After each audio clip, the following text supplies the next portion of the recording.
चिंतन हमारा हो चुका है। अभी आज के श्रीमद् भागवतम चर्चा में सभी भक्तों का हार्दिक स्वागत है। सभी भक्तों के चरणों में मेरा सादर धन्यवाद प्रणाम है। राधा माधव राधा गोविंद परम वैष्णव गुरु की असीम कृपा से हम सब भक्त लोग मिलकर से भागवत कई दिनों से चर्चा कर पा रहे हैं।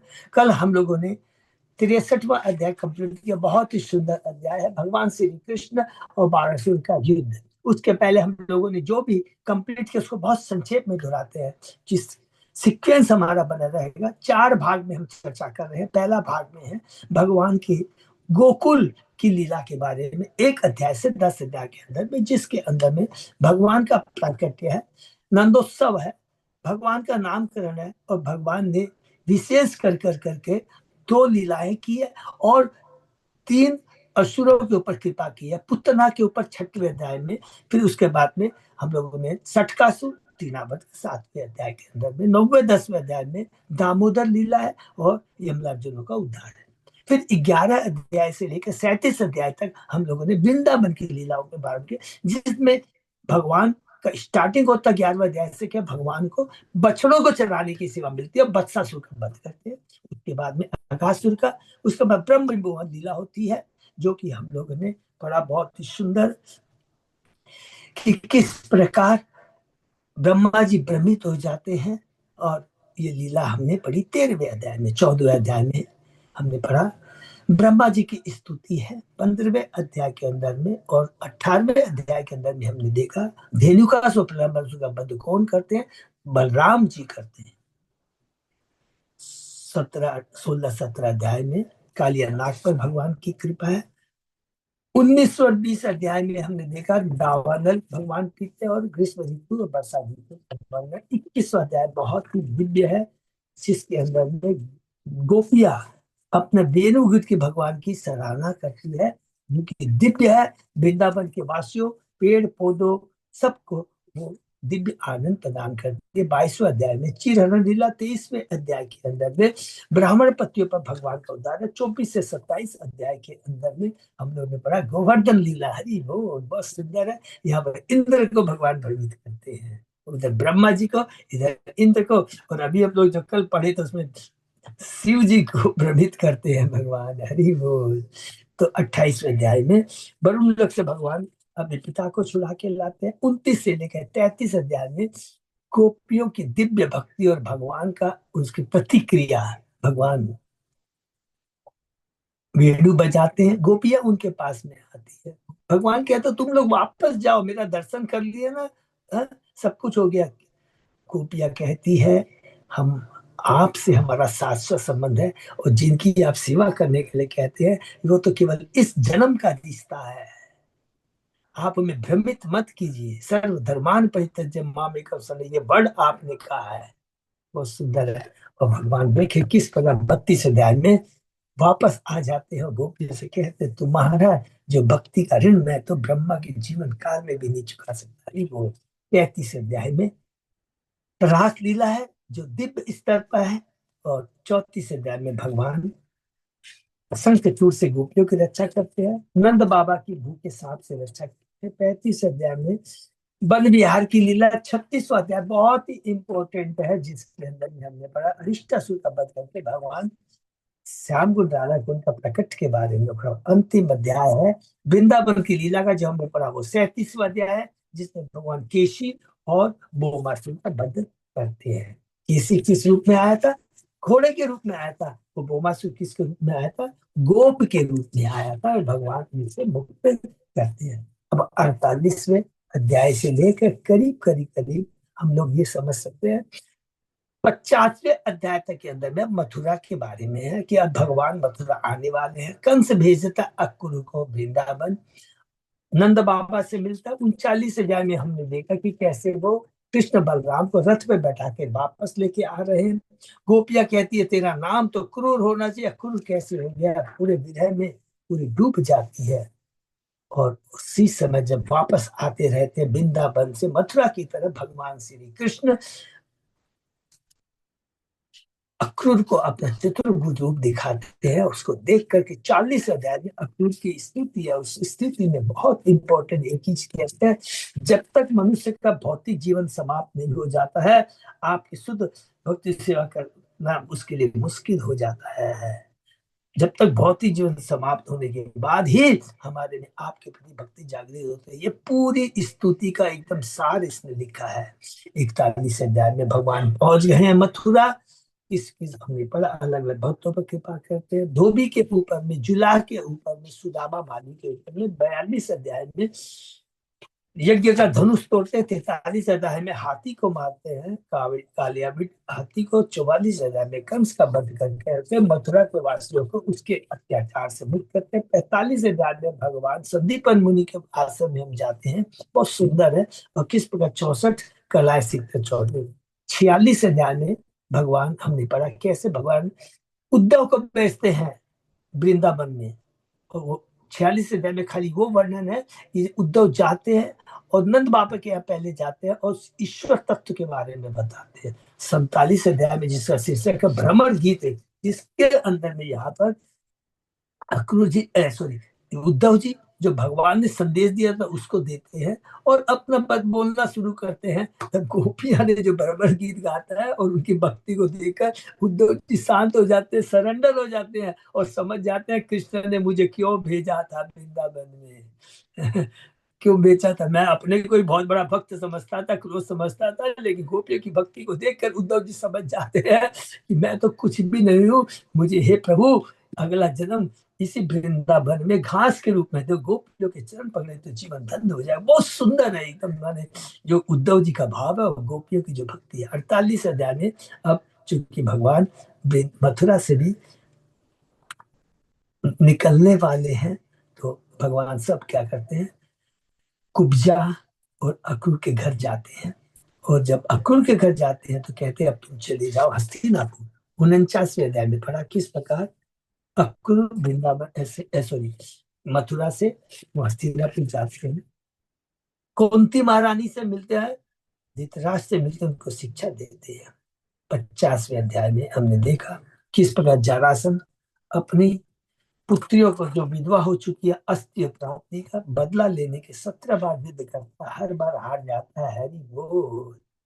और उसके बाद में अब भगवान को द्वारका में प्रस्थान करना, द्वारका की स्थापना करते हैं। विश्वकर्मा को बुलाकर अद्भुत द्वारका की स्थापना होती है। 51 अध्याय में भगवान द्वारका जाने के पहले किस पर कृपा करना चाहते हैं, मुचकुंद के ऊपर कृपा करना चाहते हैं। भगवान का परम भक्त है और उसकी जो स्तुति है बहुत ही दिव्य है, याद करना हमें बार बार। मुचकुंद को किस प्रकार गुफा में काली यवन को लेकर जाते हैं, मुचकुंद के द्वारा उसका वध कराते हैं और मुचकुंद भगवान की इतनी दिव्य स्तुति करता है। और उसके अंदर में एक चीज बहुत इंपॉर्टेंट बात कहता है, कहता है कि देखिए जिस शरीर को हम सजाते हैं, जिसके आगे पीछे सेनापति घोड़े दौड़ते हैं, वही शरीर नष्ट होने के बाद में कीट कीट गीध का मल भोजन बनता है।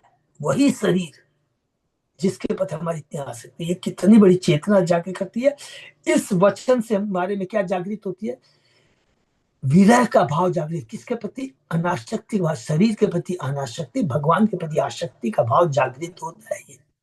ये एक जो मुचकुंद ने जो वर्ड का, भगवान कहते तू चिंता मत कर, अगला जन्म में तू वैष्णव के घर में जन्म लेगा, मेरी भक्ति करेगा, मेरे धाम वापस। हरि बोल।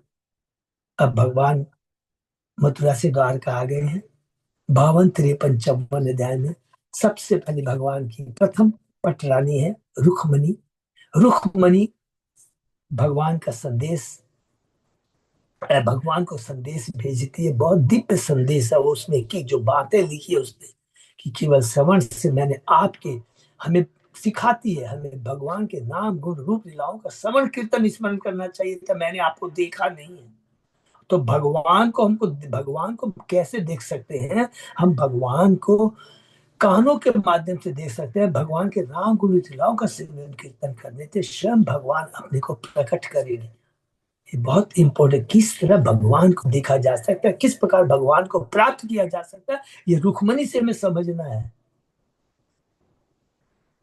वास्तव में श्रवण कैसा होना चाहिए, रुक्मणी से सीखना चाहिए। बहुत सुंदर है, भगवान के बारे में सुना था, परीक्षित महाराज ने भी सुना था। रुक्मणी की भी उसके उज्जवल की धारण है। 53 अध्याय के अंदर में भगवान उसकी भक्ति को देख करके आते हैं, कुंतिकापुर में अपहरण करके ले जाते हैं। और 54 अध्याय में किस पर भगवान उसको अब द्वारका लेके जाते हैं। बीच में युद्ध होता है, हमने सब देखा रुक्मी कैसे उनका युद्ध करता है। और 55 अध्याय में रुक्मणी के पुत्र, भगवान श्री रुक्मणी के पुत्र प्रद्युम्न के बारे में हमने बताया कि इस प्रकार वह संबर संबर असुर शत्रु को मुक्त करा के वापस आता है। 56 अध्याय में भगवान का जामवती और सत्यभामा से विवाह है। किसके माध्यम से, कौन सी लीला के माध्यम से? समयंतक मणि के माध्यम से। हमने बहुत सुंदर। और 57 अध्याय में भगवान सम्यक सत्ताजीत की हत्या होती है और मणि की बात, उस सत्ताजी की हत्या के माध्यम से चीज बताते हैं कि ये जो सोना, ये संपत्ति होती है, किस तरह इतना उत्पात, हिंसा और कष्ट जीवन में उत्पन्न करती है। सदैव भय बना रहता है, कोई चोर करके ले लिया, सरकार चोरी करके टैक्स के माध्यम में पैसा नहीं ले रहे। आप कुछ भी देख लीजिए, धन यदि हम संग्रह करते हैं, उसका सदुपयोग नहीं होता है, वो वास्तव में चिंता का कारण सदैव बना रहता है। अलग अलग चिंता, ये भगवान यहाँ लिखे हैं, यहाँ पर उपाधि तात्पर्य में लिखा है 57 के अध्याय के। उसके बाद में 58 अध्याय में हमें देखेगा। बाकी और 5 पटरानियों से भगवान का ब्याह है। कालिंदी, मित्रबंधा, सत्या, भद्रा और लक्ष्मणा। और 59 के अध्याय में बाकी 16,108 रानी को भगवान प्राप्त करते हैं, किस पर? नरकासुर का बंध करते हैं। और इसके अंदर में एक शिक्षा भी है, याद आ गया है। परिचार इंद्र को भी भ्रमित करते हैं न? इंद्र, भगवान परिचार, सब कुछ भगवान का है। भगवान सत्यभामा को लेकर जाते हैं स्वर्ग में, परिजात वृक्ष को लेने के लिए। इंद्र भड़क जाता, युद्ध करने लगता है। भगवान इंद्र ने प्रॉमिस किया था गोवर्धन लीला के समय, अब ये गलती नहीं करूंगा वाली माया इतनी पर फिर गलती कराती है। फिर आकर के देखिए भगवान से झगड़ा करता है, क्यों लेके जाएंगे परिजात भी? अरे सब कुछ भगवान का है। ईश्वर ने इसमें लिखा है, सब कुछ भगवान का है, भगवान की तुष्टि के लिए, भगवान की सेवा की। तो बहुत बड़ी शिक्षा है। 60वें अध्याय में भगवान श्री कृष्ण का रुक्मणी के जो परिहास है, बहुत दिव्य, हमने बहुत डिटेल में पढ़ा।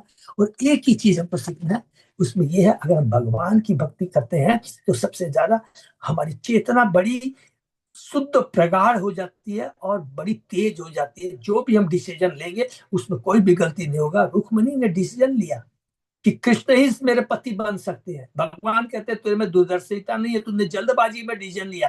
कहती मैंने जल्दबाजी में डिसीजन नहीं लिया, आप मेरा मजाक मत उड़ाओ।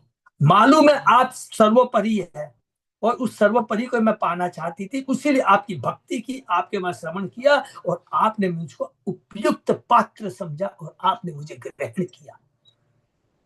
ये चैलेंज करके बोलती है, इतना सुंदर यहाँ पर शिक्षा है।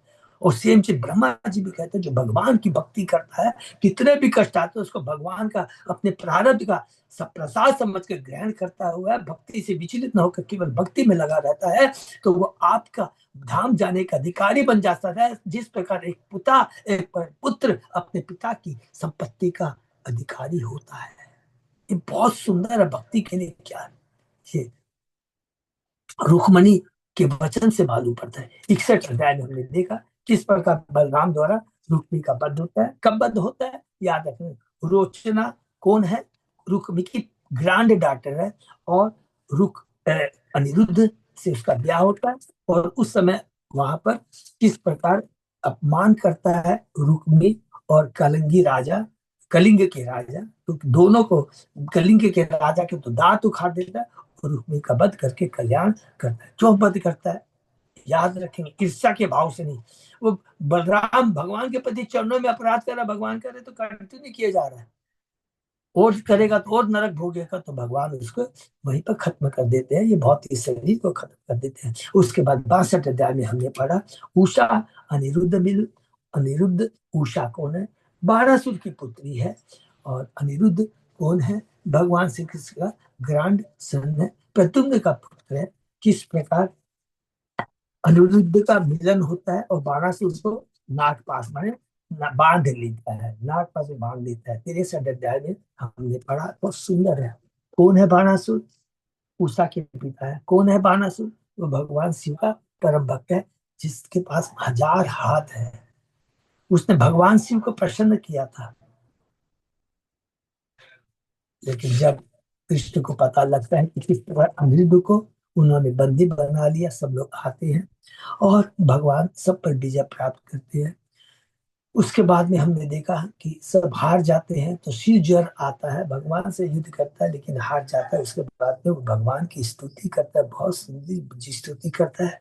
और उस स्तुति के अंदर में शिव ज्वर जो बोलता है उसको थोड़ा याद करते हैं। एक बात, बहुत इंपॉर्टेंट बात कहता है कि जब तक जीव भौतिक कर्म करता है तो उसका फल उसको मिलता है। फिर उस फल को भोगने के लिए पुनः उसको मनुष्य जीवन लेना पड़ता है। फिर मनुष्य जीवन लेता है, फिर कर्म करता है, फिर उसके कर्म फल। तो इस प्रकार ये कर्म और फल का श्रृंखला चलती रहती है। जीव एक जन्म से दूसरा जन्म लेता रहता है। कौन सा जन्म मिलेगा कोई कह नहीं सकता। चींटी का भी हो सकता है, ब्रह्मा का भी हो सकता है, स्वर्ग में भी जा सकता है, नरक में भी जा सकता है, लेकिन रहता तो भौतिक जगत में ही है। लेकिन मनुष्य जीवन तो आत्म साक्षात्कार के लिए, भगवान की भक्ति के लिए, निश्चित जो की बहुत सुंदर बात है। भगवान उससे प्रसन्न हो जाते हैं। और उसके बाद में पुनः जैसे देखा कि बानासुर किस प्रकार उसकी माता जो रहती है कोटरा के चलते उसको भगवान से बच के निकल जाता है। लेकिन आसुरी प्रवृत्ति है, आसुरी प्रवृत्ति बाहरी दृष्टि से ही है, लेकिन चूंकि शिव भगवान उस पर कृपा करना चाहते हैं, पुनः कृष्ण के पास में आता है। भगवान उसके सारे हाथों को काट डालते हैं। उसके बाद में शिव आते हैं, ये मेरा परम भक्त है, कृपा कर करके आप उसे क्षमा कर दीजिए। हे प्रभु, एकमात्र आप ही परम सत्य परम ज्योति है, जिसने इस मनुष्य जीवन को पाकर मनुष्य के जीवन को प्राप्त कर लिया, किंतु फिर भी अपने इंद्रियों के बस में न कर करके, बस में हो करके आपके चरण कमलों का आदर नहीं करता है। वो स्वयं को धोखा देता है, वो अपने आप को धोखा देता है। बहुत सुंदर बात श्री भगवान करते हैं।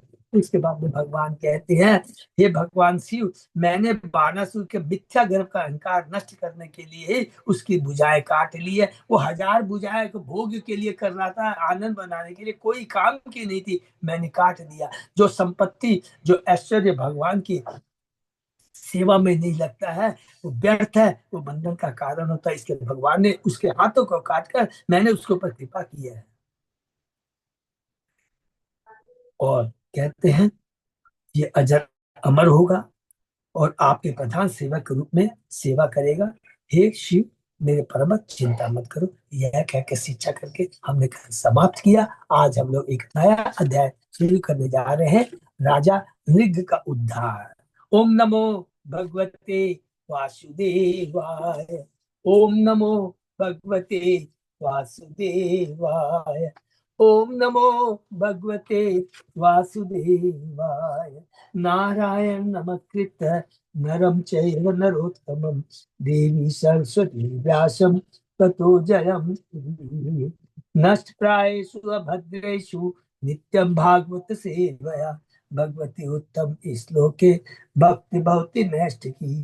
कृष्णाय वासुदेवाय देवकी नंदनाय च नंद गोप कुमाराय गोविंदाय नमो नमः। आराधयो भगवान ब्रजेश तनया ततधाम बिंदावनम रमया काचित उपासना व्रजवधूवर्गीय कल्पिता। श्रीमद्भागवतम प्रमाणम अमलम प्रेमा पुमर्तो महान। श्री चैतन्य महाप्रभो मतमिदं तत् आदरो न पर। हरे कृष्ण कृष्ण कृष्ण हरे हरे, हरे राम राम राम हरे हरे। कैंटो 10 अध्याय 64 शीर्षक राजा नृग का उद्धार। इस अध्याय में बताया गया कि किस तरह श्री कृष्ण ने राजा नृग को सांप से मुक्त किया और राजन्य वर्ग को ब्राह्मण की संपत्ति लेने के महान खतरे के प्रति आगाह किया। यानी दो चीजें, ब्राह्मण की संपत्ति अगर कोई टच करता है तो बहुत जघन्य अपराध होता है। एक दिन सांब तथा यादव वंश के कुछ अन्य लड़के जंगल में खेलने गए। सांब किसका पुत्र है सबको मालूम है ना, जाम्बवंती का पुत्र है। एक दिन शाम तथा यादव के कुछ अन्य लड़के जंगल में खेलने गए। देर तक खेलने के बाद उन्हें बहुत प्यास लगी और वे इधर उधर जल की तलाश कर रहे। उन्हें एक सूखे कुएं के भीतर एक विचित्र जीव दिखा। यह पहाड़ी से मिलता जुलता एक विशाल छिपकली जैसा गिरगिट था। बच्चों को तरस आ गया अतः इसे निकालने लगे, किंतु चमड़े की पट्टी रस्सियों से निकालने के कई प्रयासों के असफल हो जाने पर भी वे जब नहीं निकाल पाए तो वे सब कृष्ण के पास गए और सारी घटना कह सुनाई। भगवान उनके साथ कुएं तक गए और अपना बायां हाथ फैलाकर उस छिपकली को आसानी से बाहर निकाल दिया। हरि बोल। वह जीव कृष्ण के हाथ का स्पर्श पाते ही देवता रूप में बदल गया। हरि बोल। देखिए, भगवान के जैसे ही कर कमल उसको टच करते हैं, तुरंत उसका उद्धार हो जाता है।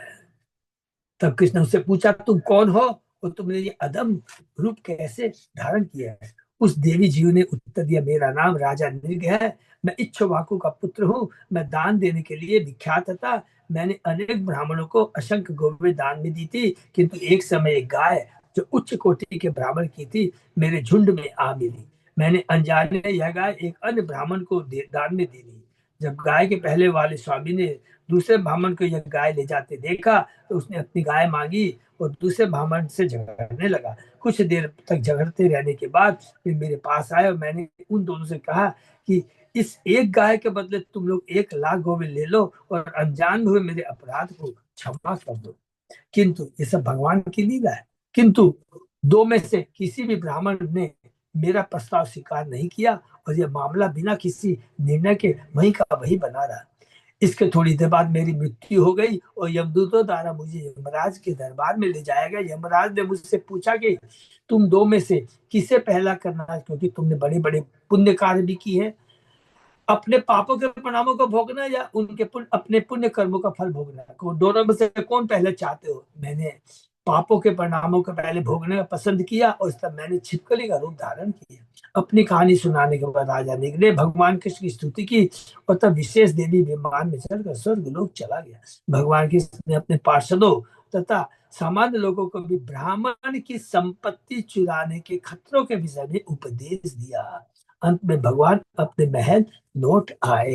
ये एक शिक्षा भगवान ने राजा नृग के माध्यम से दिया है। हम लोग चर्चा करते हैं श्लोक पर।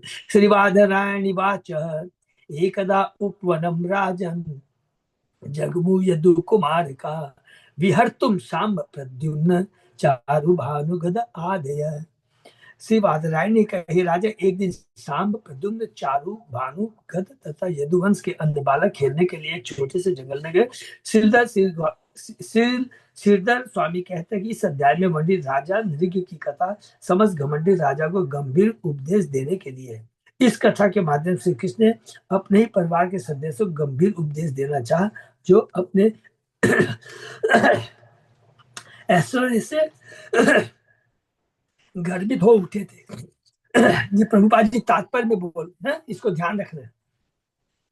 पहले इस श्लोक में प्रभुपाद जी ने हमको हिंट दे दिया है कि कहानी के रूप में नहीं समझना है भगवान की। देखिए, भागवतम है, यहाँ पे जो कुछ भी वर्णन है, लीलाएं हैं, कहानियां हैं, सब दिव्य संदेश प्रदान करने के लिए। क्रीडेत्वा तु चिरं तत्र विचिन्वत पिपाशिता जलम निरुद्ध के कूपे ददृशु सत्वम अद्भुतम। देर तक खेलते रहने के बाद उन्हें प्यास लगी। जब वे जल की तलाश कर रहे तो उन्होंने एक सूखे कुएं के भीतर झांका और उन्हें एक विचित्र जीव दिखा। कृक्षालम गिरिनिभम वृक्ष विस्मित मानसा तस्य चो उद्धरणे यत्नम चक्रुस्ते कृपयान्विता। लड़के इस जीव को, जो कि छिपकली थी और पर्वत जैसी दिख रही थी, देखकर विस्मित हो गए। उन्हें उसके प्रति दया आ गई और वे एक उससे कुएं से बाहर निकालने का प्रयास करने लगे। चर्मजे तान तवे पाशी बद्धवा पतितम अर्भका अशक्नुरन समुद्र धर्तुम कृष्णाया चक्षु उत्सुका। उन्होंने उस गिरी हुई छिपकली को चमड़े की पट्टियों तथा सूत की रस्सियों से पकड़ा, किंतु फिर भी वे उसे बाहर नहीं निकाल सके। अतः वे कृष्ण के पास गए, उत्तेजित होकर उनसे उस जीव के विषय में बताया। श्री जीव गोस्वामी कहते कि इस अध्याय में यदु बालकों को यहाँ तक श्री प्रद्युम्न को कम आयु का बताया गया। अतः अवश्य कोई प्रारंभिक लीला होगी, माने छोटे छोटे हैं दोनों। तथागत्य अरविंदाक्षो भगवान विश्व भावन वीक्ष्यो उजाहार वामेन तम करेण सलीलया। ब्रह्मांड के पालन करता कमल ने तो भगवान उस कुएं के पास गए और वहां पर छिपकली देखी, तत्पश्चात उन्होंने अपने बाएं हाथ से उसे आसानी से बाहर निकाल लिया। हरि बोल। सह उत्तम श्लोक करा अभिमृष्टो विहाय सद्य किकलाश रूपम संतप्त चामिकर चारु वर्ण स्वर्गी अद्भुत अलंकरम अंबर शक। यशस्वी भगवान के हाथों के स्पर्श पाते ही उस जीव ने तुरंत अपना छिपकली का रूप त्याग दिया और स्वर्ग के वासी का रूप धारण कर लिया। उसका रंग बिगले सोने जैसा सुंदर था, वह अद्भुत गहनों वस्तु तथा मालाओं से अंकित था। स्वर्ग चला गया क्योंकि उसने बहुत दान पुण्य किए थे, गोवे दान की थी। तो इसलिए हम जो पाप करते हैं और जो पुण्य करते हैं वो सेट ऑफ नहीं होते हैं। हमें पाप के लिए भी कष्ट भोगना, पुण्य के लिए हमें आनंद भोगना पड़ेगा। तो ये यहाँ पर मालूम पड़ता है। प्रपच्छ विद्वान अपि तत् निदानम जनेषु सॉरी प्रपच्छ विद्वान अपि तत् निदानम जनेषु विख्यापयितुं मुकुंद कस्त्वं महाभागवर्णेय रूपो देवोत्तमं त्वां गणयामि नूनम्। भगवान कृष्ण परिस्थिति को समझ गए, किंतु सामान्य जनों को सूचित करने के उन्होंने पूछा, हे महाभाग आप कौन है? आपके उत्तम स्वरूप को देखकर मैं सोच रहा हूँ कि आप अवश्य ही कोई श्रेष्ठ देवता है, क्योंकि भगवान को लीला करनी है। दशाम इमाम वा कतमेन कर्मणा संप्राप्ति अस्ति तथा हर सुभद्र आत्मानम आख्यहि विवित्सताम नो यत् मन्यसेन क्षममं अत्र वक्तुम। आप जिस विगत कर्म के इस दशा को प्राप्त हुए, आप किस विगत कर्म, आपने पिछले विगत जीवन में ऐसे क्या कर्म की कि आपको छिपकली बनना पड़ा? हे महात्मा नाम, ऐसा लगता कि आप ऐसे भाग्य के योग्य नहीं थे। हम आपके विषय में जानना चाहते हैं, अतः यदि आप हमें बताने का यह समय तथा स्थान उचित समझते हो तो कृपा करके अपने विषय में बतलाइए। तो सुखदेव गोस्वामी जी कहते हैं, श्री शुकवाच है इति स्म राजा संपृष्ट कृष्णेनानंत मूर्तिना माधवम प्रणिपत्य आह किरीटेनार्क वर्चसा। सुखदेव गोस्वामी ने कहा, इस प्रकार अनंत रूप कृष्ण द्वारा पूछे जाने पर सूर्य के समान चमचमाते मुकुट वाले राजा ने माधव को माने कृष्ण को प्रणाम किया और इस प्रकार बोला, नृगवाच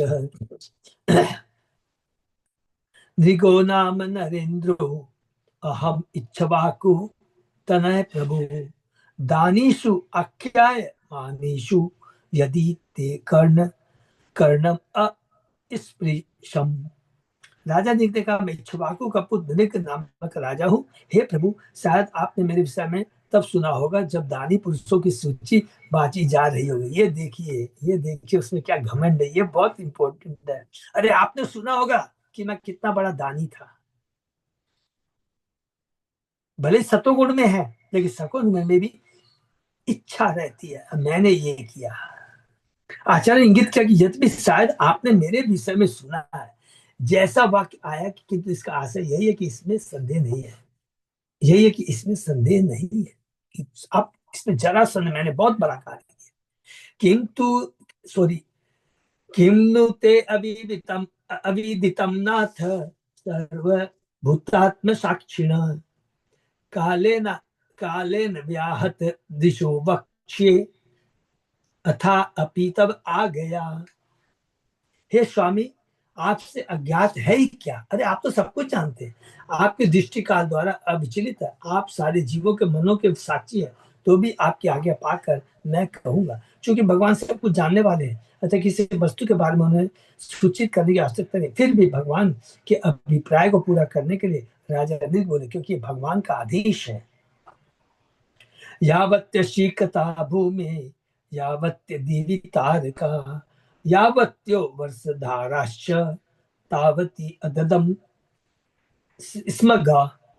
मैंने दान में उतने गौवे दी जितने की पृथ्वी पर बालू के कण हैं, आकाश में तारे हैं, ये वर्षा की बूंदे होती है। भाव यह कि राजा ने दान में असंख्य गौवे दी थी, तो बता रहा है।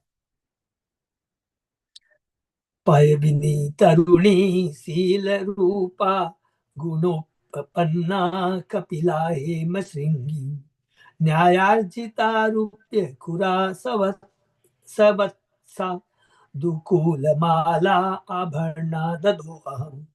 मैंने दान में जो बछड़ों सहित गोवे दी, वे जवान भूरी दूध देने वाली थी और अच्छे आचरण और सुंदर तथा अच्छे गुणों से संपन्न थी, जिन्हें ईमानदारी से अर्जित किया गया था, तथा जिनके सिंह सोने से, खूर चांदी से मड़े थे, और जो सुंदर सजावटी वस्तुएं मालाओं से अलंकृत थी।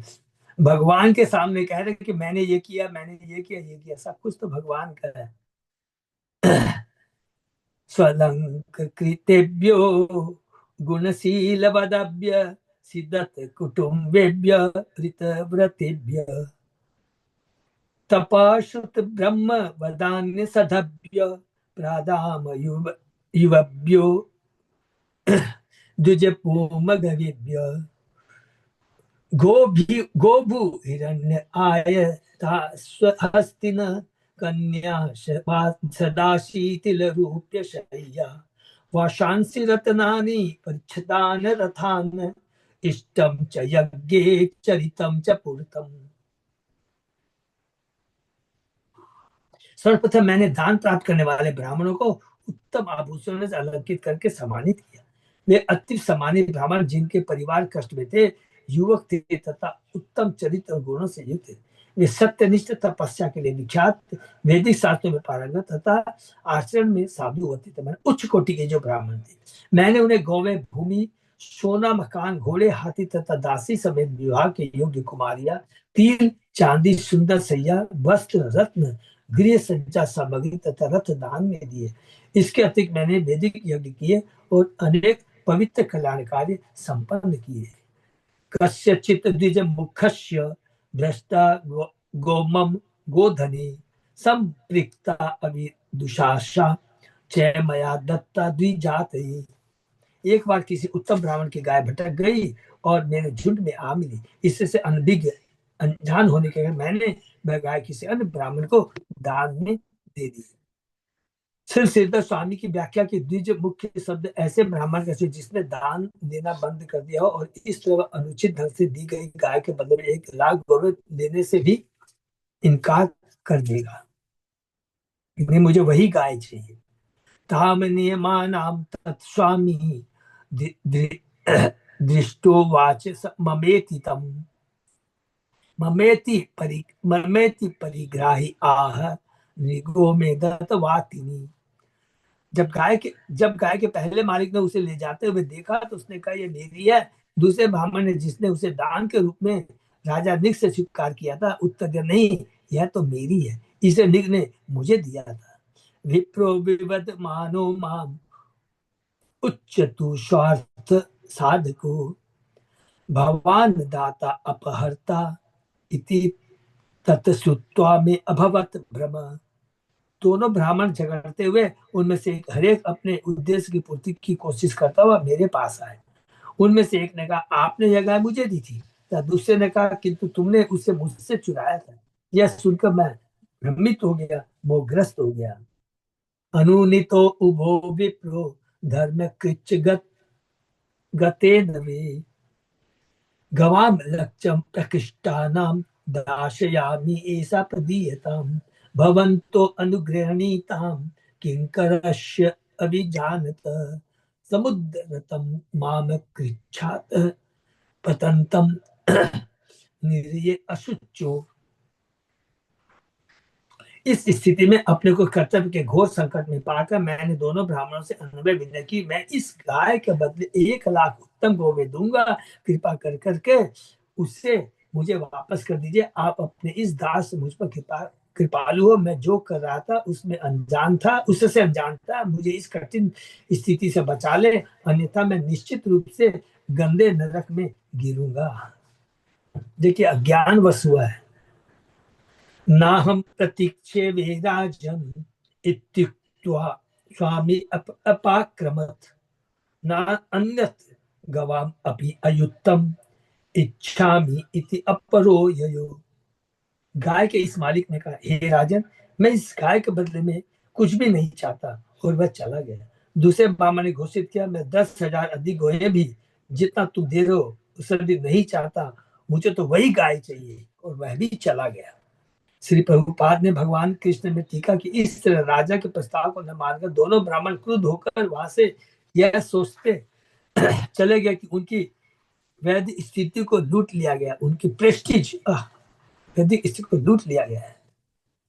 एतस्मिन् अंतरेयामे दुत्ते नीतो यमक्षयम यमेन पृष्ठ तत्ताहम देव देव जगतपति। हे देव को दे, हे ब्रह्मांड के स्वामी, इस तरह उत्पन्न परिस्थिति से लाभ उठाकर यमराज के दूत बाद में मुझे यमराज के धाम में लाभ उठाकर, अरे मैंने अपराध किया, बस उसका मौका उनको मिला, मुझको उठा कर करके वो यमलोक में ले गए। जी हाँ, वहां स्वयं यमराज ने मुझसे पूछा। आचार्य को राजा द्वारा उसके पूर्व किए गए सकाम कर्म निर्दोष थे, किंतु अब अनजाने में त्रुटि उठ खड़ी हुई, अतः जब राजा की मृत्यु हुई तो यमदूत से यमराज के संयमनी नामक धाम में उठा ले गए। पूर्वम तम अशुभम मुंक्षे उत्ताहो निपये शुभम नंतम दानस्य धर्मस्य पश्ये लोकस्य भास्वत। यमराज ने कहा, हे राजा, सर्वप्रथम आप अपने पापों के फलों का अनुभव करना चाहते हैं या अपने पुण्य का? निसंदेह मुझे न तो आपके द्वारा संपन्न कर, कर्तव्यपूर्ण दान का अंत दिखता है, न ही उस दान के परिणाम स्वरूप तेज रूप स्वर्गलोक में आपके भोगों का। आपने इतने पुण्य कर्म किए हैं, आपकी तो स्वर्ग में बहुत लंबे दिन तक रहने का आपका ये दिखाई मुझे देता है। पूर्वम देवा शुभम भुंज इति प्रापते दिशः तावत अद्राक्षम आत्मानम कृकलाशम पतन प्रभु। मैंने कहा, हे प्रभु, पहले मुझे अपने पापों का फल भोगने दे। और यमराज ने कहा, तो नीचे गिरो। मैं तुरंत नीचे गिरा, और हे स्वामी, गिरते समय मैंने देखा कि मैं छिपकली बन गया हूँ। ब्रह्मणस्य वदानस्य तव दासस्य केशव स्मृति न अद्य अपि विध्वस्ता भवत संदर्शन अर्थिन। हे केशव, आपके दास रूप में मैं ब्राह्मणों का भक्त था और उनके प्रति उदार था, और मैं सदैव आपके दर्शन के लिए लालायित रहता था, इसलिए आज तक मैं अपने विगत जीवन को नहीं भूल पाया। इस श्लोक, ये बहुत इंपॉर्टेंट, इस श्लोक में श्री जीव गोस्वामी टीका है।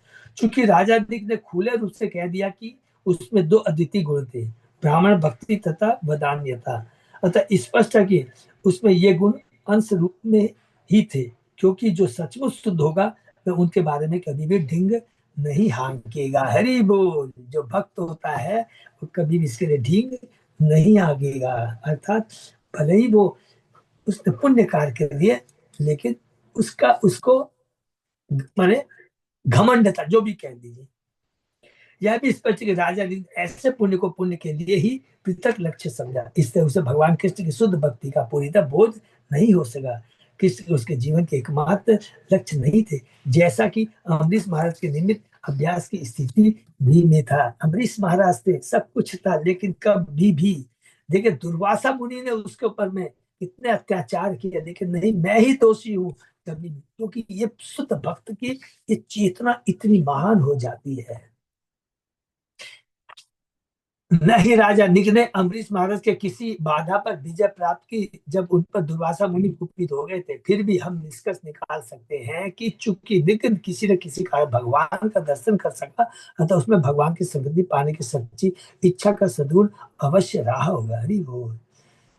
सिर्फ प्रभुपाद जी ने भगवान कृष्ण में उपयुक्त विश्लेषण की पुष्टि इस प्रकार की, कुल मिलाकर वह मने राजा कृष्ण भावना पूर्ण विकसित नहीं कर पाया था। कृष्ण भावना भावित व्यक्ति ईश्वर का या कृष्ण के लिए प्रेम उत्पन्न करता है, शुभ या शुभ कर्मों के लिए नहीं।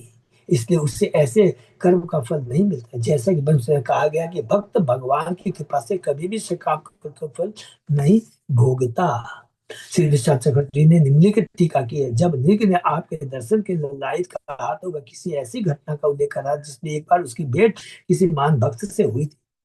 यह भक्त भगवान के सर्वोत्तम आचार्य के लिए मंदिर प्राप्त करने का इच्छुक था और वह भगवद गीता से भागवत जैसे शास्त्रों की प्रतियां भी प्राप्त करना चाहता।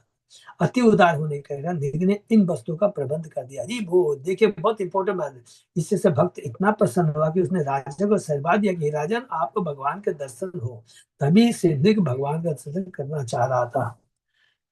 अनजाने अनजाने में, इसलिए बहुत इंपॉर्टेंट चीज है यहाँ पर लिखा है हमको कि शुद्ध भक्तों को, हम भक्ति में नहीं है, हमारे पास बहुत पैसा है, धन है, लेकिन किसी भी कारणवश हम भगवान की भक्ति जो कर रहे हैं उनको मदद कर देते हैं, तो भगवान का भक्त, देखिए भगवान का भक्त ने कहा कि तुम्हें भगवान के दर्शन होंगे, तो भगवान ने उसको इतने पुण्य कर्म के लिए दर्शन नहीं दिए थे। भगवान ने उसको दर्शन दिया क्योंकि उसके भक्त ने कहा था। क्योंकि भगवान भक्त की वाणी को कभी भी व्यर्थ नहीं जाने देते। बहुत सुंदर शिक्षा है। स्वतम कथम मम विभो अच्युत परमात्मा पर, परात्मा योगेश्वर श्रुति दिशा अमलहित विभाव्य साक्षात अधोक्षज उरु व्यशांध बुद्धे स्यात् में अनुदृश्य इह यस्य भव अपवर्ग। हे विभु, मैं आप, हम अनु है, भगवान विभु है। हे विभु, मैं आपको अपने समझ कैसे देख पा रहा हूँ? अरे उस भक्त की कृपा से देख पा रहे हो। आप तो परमात्मा है, जिसे बड़े से बड़े योगेश्वर केवल वेद रूपी दिव्य आंख के द्वारा अपने शुद्ध हृदय के भीतर ध्यान लगा सकते हैं। तो हे दिव्य प्रभु, आप किस तरह मुझे प्रत्यक्ष दिख रहे हैं, क्योंकि मेरी बुद्धि भौतिक जीवन के कठिन कष्टों से अंधी हो चुकी है। जिसने इस जगत के भव बंधों को समाप्त कर दिया है, वही आपको देख सकता है। छिपकली का शरीर होते भी राजानी को अपना पूर्व जन्म स्मरण था, और अब जब उसे भगवान का दर्शन करने का अवसर मिला तो वह यह समझ सकता कि उसे भगवान की विशेष कृपा प्राप्त हुई है। देव देवे जगतनाथ गोविंद पुरुषोत्तम नारायण ऋषिकेश पुण्य श्लोक अच्युताव्यय अनुजानि माम कृष्ण यान्त देव गतिम प्रभु यत् क्वा अपि सत्यचेतो भूयान्मे तत् पदास्पदम।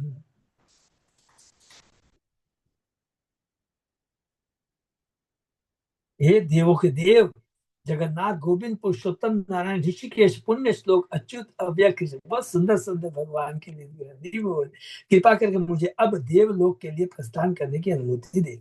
हे प्रभु, मैं जहां भी रहूं, मेरा मन सदैव आपके चरण कमलों की शरण ग्रहण करे।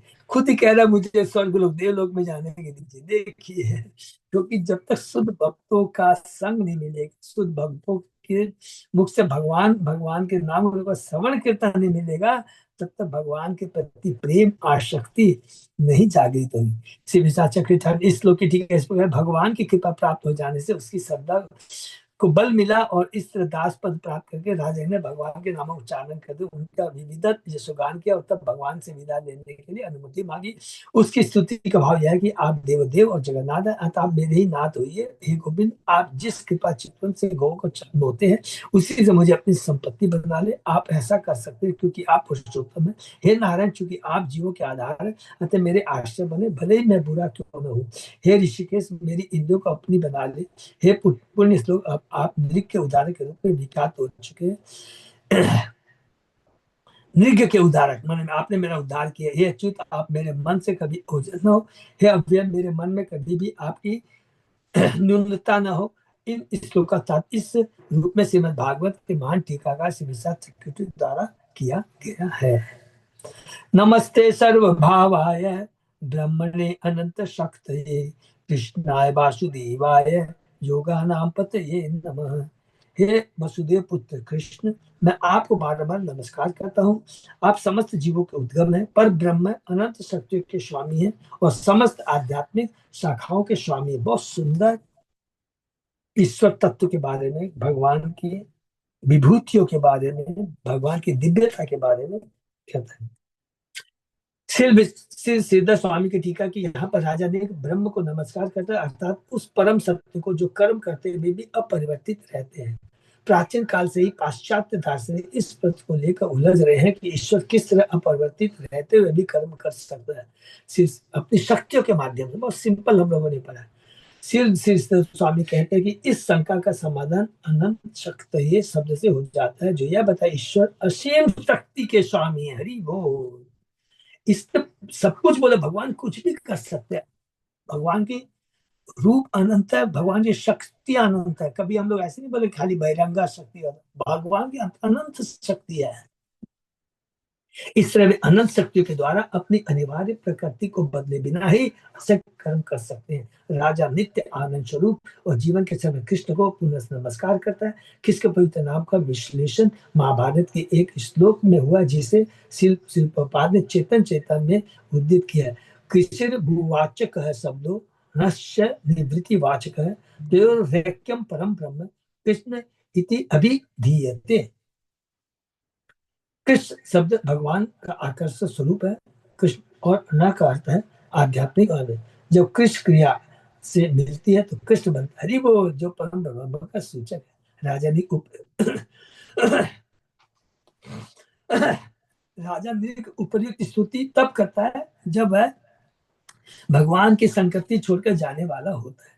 इत्युक्ता तम परिक्रम्य पादो स्पृष्ट समोलिना अनुज्ञातो विमानाग्र्यम आरूहत पश्यताम नृणाम। इस तरह कहकर महाराज ने भगवान की इसकी परिक्रमा की और उनके चरणों का मुकुट और उनके चरणों पर अपना मुकुट छुपाया। तब विदाई की अनुमति पाकर वहां पर उपस्थित लोगों ने देखते थे राधिक एक अद्भुत स्वर्गिक विमान पर चढ़ गया। कृष्ण परिजनम प्राह भगवान देव की सुत ब्रह्मण्य देवो धर्मात्मा राजन्यान अनुशिक्षण। तब देव के पुत्र भगवान कृष्ण, जो ब्राह्मणों के प्रति विशेष रूप से अनुरक्त है और जो साक्षात धर्म के सार अपनी निजी शक्तियों से बोले और राजसी मार्ग को इस प्रकार शिक्षा दी। राजसी वर्ग को इस प्रकार शिक्षा दी। दुर्जरम वत ब्रह्मस्वम भुक्तम अग्नि मना कपि तेजी यशो अपि किमुत राज्ञाम ईश्वर मानी नाम। भगवान कृष्ण का एक ब्राह्मण की संपत्ति कितनी अपाच्य होती है, भले उसका रंच भर और अग्नि से भी अधिक तेजस्वी द्वारा उपभोग क्यों न किया जाए। तो फिर उन राजाओं के विषय में क्या कहा जाए जो अपने को स्वामी मानकर उसका भोग करना चाहते हैं। तपस्या योग इत्यादि द्वारा शक्तिशाली बनने वाले भी ब्राह्मण की चुराई हुई संपत्ति का भोग नहीं कर सकते, तो फिर अन्य के विषय में क्या कहा जाए। ब्राह्मण बहुत ये एक शिक्षा है कि कभी ब्राह्मण की ब्राह्मण गाय अलग अलग चीज हमने भगवान ने अलग अलग श्लोक में कहा है। ब्राह्मण के बारे में, गाय के बारे में, बच्चे के बारे में, स्त्री के बारे में, बूढ़े के बारे में है किस प्रकार उनको सुरक्षा प्रदान करनी चाहिए। ना हम हालाहलम मन्ये विषम यस्य प्रतिक्रिया ब्रह्म स्वम ही विषम प्रोक्तम नाश्य प्रतिविधि भूमि। मैं हालाहल को असली विष नहीं मानता, क्योंकि इसका भी निराकरण है कि तो ब्राह्मण की संपत्ति चुराए जाने पर असली विष कही जा सकती है, क्योंकि इस संसार में इसका कोई उपचार नहीं है। मरोगे ही मरोगे। ब्राह्मण की संपत्ति चुराओगे, वो जो जहर विष तुम ग्रहण कर रहे हो उससे हमारा पतन निश्चित है। जो किसी ब्राह्मण संपत्ति को चुरा कर यह सोचता है कि वह इसका भोग करेगा, तो वास्तव में अत्यंत घातक विष का पान करता है। हिनस्ति विषम अत्तारम वही अदबी प्रशाम्यति कुलम समूलम दहति ब्रह्मस्व अरणि पावक। विष केवल उसी को मारता है जो उससे निगलता है। बहुत इंपॉर्टेंट श्लोक है। और सामान्य अग्नि को जल से बुझाया जा सकता है, किंतु ब्राह्मण की संपत्ति रूपी अग्नि से उत्पन्न अग्नि चोर के समस्त परिवार को समूल नष्ट कर देती है। वो खुद और उसके जो परिवार जो भी उसका भक्षण करता है, उसका भोग करता है, सब कष्ट भोगना पड़ता है। श्री विशाल चरित्र में ब्राह्मण की संपत्ति की चोरी से उत्पन्न अग्नि की तुलना उस अग्नि से करता है जो पुराने वृक्ष के कोटरों के भीतर जलती है। ऐसी अग्नि को अनेक बार होने वाली वर्षा का जल भी नहीं बुझा पाता। यह भीतर ही भीतर पूरे वृक्ष को भूमि के भीतर जड़ों तक जला डालती है। इसी पर ब्राह्मण की संपत्ति के चोरी से उत्पन्न अग्नि अत्यंत भयानक होती है और यथासंभव इससे बचना चाहिए। ब्रह्मस्वम दुर्नुज्ञातम युक्तम हंति त्रिपुरुषम प्रसह प्रस्य तु बलात् भुक्तम 10 पूर्वा 10 अपरान। यदि कोई व्यक्ति बिना उचित अनुमति के ब्राह्मण की संपत्ति का भोग करता है तो वह संपत्ति उस व्यक्ति को 3 पीढ़ियों को नष्ट कर देती है, किंतु यदि वह उसे बलपूर्वक सरकारी अथवा किसी भारी शक्ति की सहायता से छीन लेता है तो उसके पूर्वजों की 10 पीढ़ियां तथा उसके उत्तराधिकारी भी इस 10 पीढ़ियां विनष्ट हो जाती हैं। श्री श्री विद्या के सारू त्रिपुरुष देवता का अपने पुत्र तथा अपने पुत्र का, माने त्रिपुरुष माने 3 पीढ़ियां है। पुत्र माने पुत्र, पुत्र का पुत्र है, 3 पीढ़ियां। राज रा, रा, राजानुराज लक्ष्मया अंधा नात्मपातम विचक्षति निर्यम ये अभिमन्यन्ते ब्रह्म स्वम साधु बालिश। राशि ऐश्वर्य से मदाग्न राजा अपना पतन पहले से देख पाने में असमर्थ रहते हैं। वे ब्राह्मण की संपत्ति के लिए भुगतान लालायित रहकर वास्तव में नरक जाने के लिए लालायित रहते हैं। ये हम लोगों ने पढ़ा था ना, तो कृत्यार्जुन राजा था और जमदाग्नि जिसके पास एक कामधेनु गाय थी, तो कृत्यार्जुन के पास इतना बड़ा सब कुछ ऐश्वर्य था, उसके बाद में भी वो कामधेनु गाय को चुरा के जबरदस्ती करके ले जाता, तो उसका कितना बड़ा पतन होता है। दो शिक्षा है। एक तो शिक्षा क्या है कि ब्राह्मण की पत्नी चुराना, संपत्ति को नहीं चुराना चाहिए। दूसरा, इतनी लालसा में नहीं होनी चाहिए। गृह्णन्ति यावत् पांशुं क्रन्दाम अश्रुबिन्दव विप्राणाम हितवृत्तीनां वदान्यामान कुटुम्बिनां राजानो राजकुल्यश्च तावतो अबदान निरंकुशः कुम्भिपाकेषु पच्यन्ते ब्रह्मदायापहारिण। आश्रित परिवारों वाले तो संपत्ति चुराए गए उदार ब्राह्मण के आंसुओं से धूल से जितने को स्पर्श होता है, उतने ही वर्षों तक वे अनियंत्रित राजा जो ब्राह्मण की संपत्ति का अपहरण करते हैं अपने राज परिवार से कुंभी पाक नामक नरक में भूने जाते हैं। स्वदताम परदताम वा ब्रह्मभीतिम हरेश्चर्य पष्टि वर्ष सहस्राणि विष्टायाम जायते। चाहे अपना दिया दान या किसी अन्य का, जो व्यक्ति किसी ब्राह्मण की संपत्ति को चुराता है वह 60,000 वर्षों तक मल में कीड़े के रूप में जन्म लेगा। न मे ब्रह्म धनम भूयात् यत् गुद्वा अल्प आयुषो नरा पराजिता च्युता राज्यात् भवन्ति उद्देजिनः अहय। मैं ब्राह्मणों की संपत्ति की कामना नहीं करता, जो इसका लोभ करते हैं उसकी आयु क्षीण होती है और वे पराजित होते हैं। जो कामना भी करता है वे अपने राज्य खो देते हैं और अन्य को कष्ट पहुंचाने वाले सर्प बनते हैं। अच्युत आजाद प्रभु, खाली जस्ट इंफॉर्मेटिव है तो थोड़ा सा कर लेते हैं। एक दो श्लोक है, कर लो प्रभु। हाँ प्रभु जी कर लेते हैं, एक दो श्लोक ही है। हाँ प्रभु।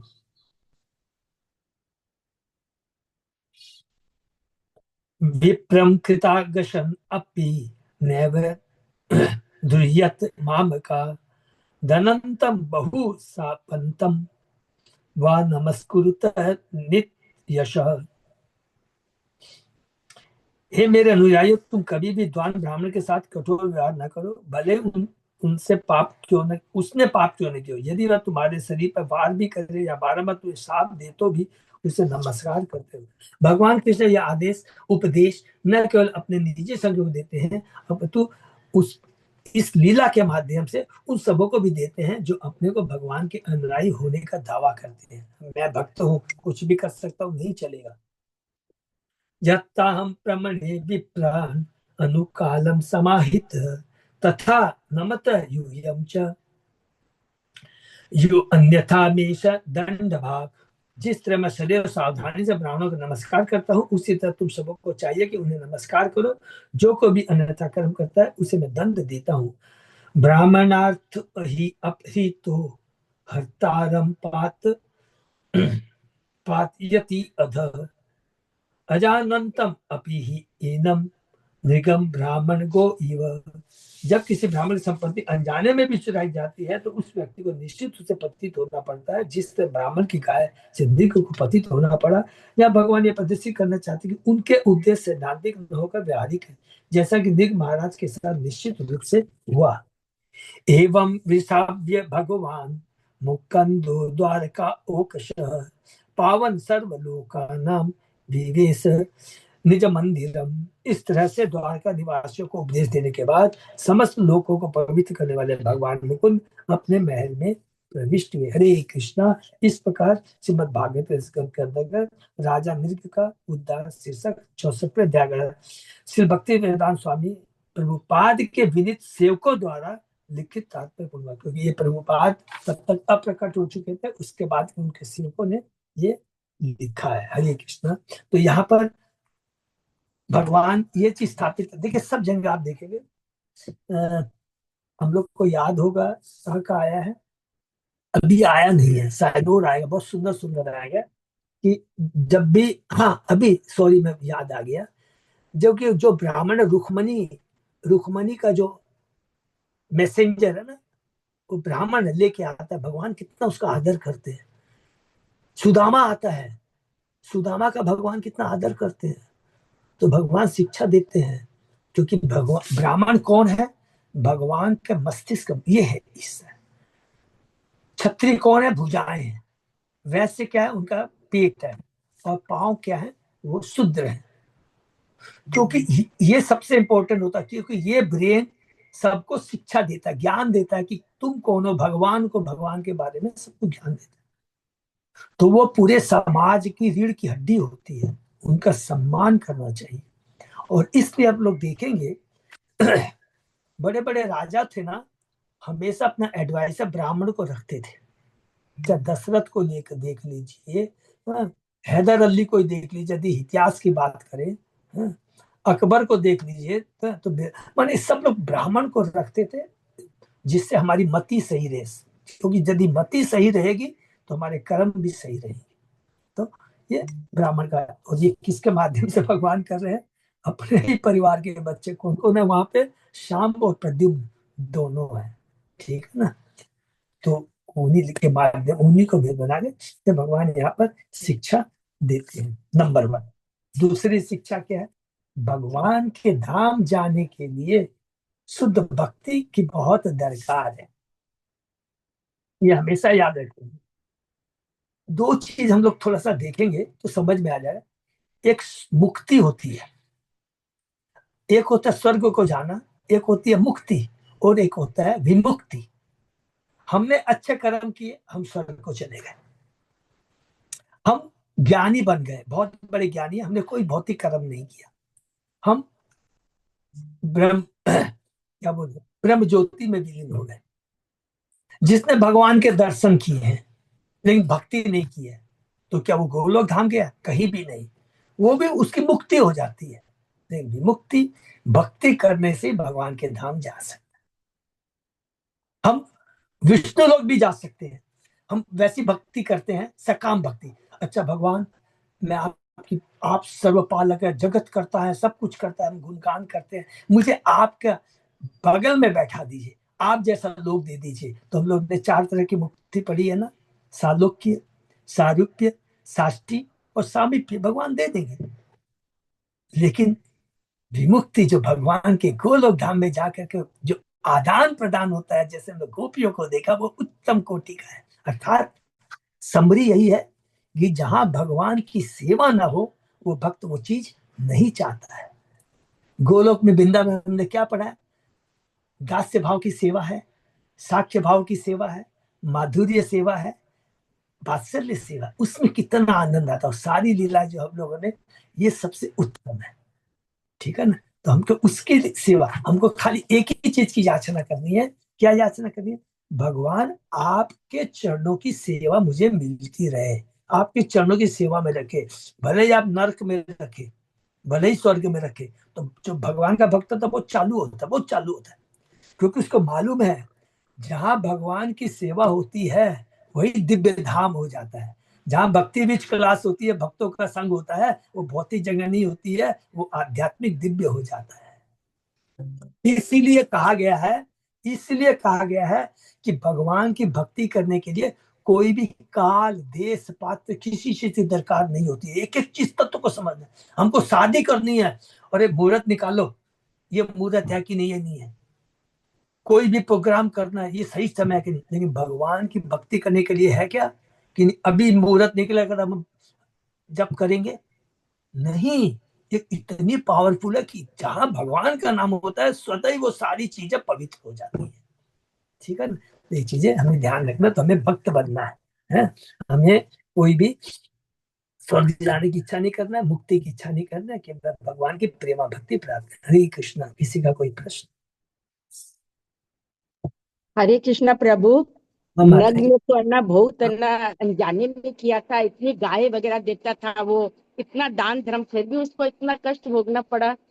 और हम लोग तो अनजाने में कितना पाप करते हैं दिन भर, तो हम लोग को मा, तो गति माता पड़ती जी, नहीं ना। माता जी, इसका क्वेश्चन का जवाब हम शुरू में हम लोग चर्चा कर चुके हैं। हमने क्या चर्चा किया है? अगर आप बहुत अच्छे पुण्य कर्म करते हैं उसका फल अलग मिलेगा, और जाने अनजाने में भी जो गलती हो भी हो जाती है ना, तो उसको भोगना पड़ता है। और जब हम भगवान की भक्ति करते हैं तो भगवान क्या करते हैं, इस भौतिक जगत से उठा लेते हैं। जब उठा लेते हैं तो जितने भी पुण्य पाप कर्म यही रह जाते हैं, तो बात ही खत्म। ये देखिए भक्ति में कितनी चातुर्यता है। हमने इतने पाप किए, इतने हमने पुण्य किए, जब तक भौतिक जगत में हमें भोगना पड़ेगा। लेकिन जब भक्ति करके भगवान के धाम चले जाएंगे तो इसका मतलब क्या, जितने भी पाप तुम यही रह जाते हैं। हरे कृष्ण प्रभु जी। हाँ माता जी। इंद्रिक ने इतना दान पुण्य के सब कुछ, और उनको भगवान के दर्शन तो हुए, उनको तो भगवान मिल गए। हाँ, भगवान के दर्शन हो गए। क्योंकि हाँ, जो कि एक सेंट, आपने श्लोक नहीं पढ़ा माता जी, उसमें लिखा था ना कि उसको भगवान के दर्शन क्या केवल पुण्य करने से मिले थे क्या? उनकी इच्छा थी कि मुझे भगवान के दर्शन, लालायित थे वो उसके वो लिए। कैसे हुए? नहीं, उसके पहले एक सेंटेंस आप पढ़ी, श्लोक पढ़िएगा। उसने ब्राह्मण ब्राह्मण ने बोला ना। अपने रिपीट करते हैं, उसने उस भक्त को मदद की थी जो भगवान की भक्ति करता था। जैसे मंदिर बनाने के लिए, सपोज कीजिए हाँ, मंदिर बनाने आपके के बहुत पैसे, आपने मंदिर बनाने के लिए उसको बहुत पैसे दे दिए, उसने मंदिर बनाया, वो खुश हो गया, अरे आपको भगवान की कृपा मिल गई, दर्शन होंगे। हाँ। दर्शन हो गए। उसने बोला था, तो भगवान का भक्त ने बोला था, तो भगवान ने कहा कि इसको दर्शन देना है। भगवान का जो शास्त्र विधि है, नियम है ना, बड़े सटीक है माता जी, इसमें कोई किंतु परंतु नहीं है। इसलिए समरी में एक ही चीज बोल सकते हैं, एक ही चीज, हमें भक्ति करनी है। और भक्ति कभी भी डायरेक्ट करने की चेष्टा मत कीजिए, हम सक्सेस हो ही नहीं सकते। शुद्ध भक्तों का संग कीजिए। हम लोग आपस में जो भक्ति भत्सन कर रहे हैं, गुरु महाराज आचार्य आते हैं, उनकी सेवा कीजिए, विश्वास कीजिए, गोलोक धाम पक्का है। गोलोक धाम की इच्छा नहीं है, लेकिन ये बोलना पक्का का मतलब है हमें कृष्ण के चरणों की सेवा का मौका मिलेगा, सतत मिलेगा। इसलिए भक्तों का संग बहुत जरूरी है। इसलिए अब भक्तों का संग, अब हम लोग जैसे मंदिर में आप लोग सेवा करने जाते, कितनी बड़ी सेवा, कुकिंग सेवा, माला गार्ले सेवा, ये बहुत बड़ी सेवा, आप विश्वास कीजिए। भक्तों का संग मिलता है, भगवान की डायरेक्ट सेवा मिलती है। बुक डिस्ट्रीब्यूशन कीजिए, आज हमारे पास जिसके पास संपत्ति है वो बुक डिस्ट्रीब्यूशन करवाते हैं। असुजी अभी हम लोगों ने किया, माता जी ने किया, गंगा सागर में गया, कितने भक्तों को मिला है, आप सोचिए, अंदाज लगाइए कितनी ये बड़े सौभाग्य हम लोगों का। तो जो हमसे बन पाता है, सेवा करना, ठीक है। प्रेममयी सेवा चाहे किसी रूप में हो सकती है, यही भगवान और यही चेतन महाप्रभु, यही प्रभुपाद जी बोलते हैं। इसीलिए तो प्रभुपाद ने इतने सारे मंदिर, इतने सारे देश जो कि हमारे कृष्ण प्रचार के लिए स्थान जो बनाए हैं, इतने ब्रह्मचारियों को दिया, इतने सन्यासियों को दिया, इतने बुक्स दिया हम लोगों को, इसीलिए तो दिया है, ठीक है ना। हरे कृष्णा। ये समझ में आ गया ना, भगवान क्यों दर्शन दिए थे? ये नहीं कि पुण्य कर्म किया था, नहीं, ठीक वो है ना। किसी भक्त ने उनको बोला था कि आपको भगवान दर्शन देंगे। यस। ठीक है ना। हरे कृष्ण। हरे यहाँ पर हम लोग विराम देते हैं। अच्युत जदा को कुछ अनाउंसमेंट है प्रभु? नहीं प्रभु जी, ऐसे तो कुछ बस ठीक है, हरि बोल sir, thank you so much. यहीं पर हम लोग गुरु महाराज का प्रोग्राम का इंतजार करेंगे। ठीक, हरे कृष्ण। सही, भक्तों का बहुत बहुत धन्यवाद। आज के समय विराम देते हैं, फिर कल सुबह 7 बजे।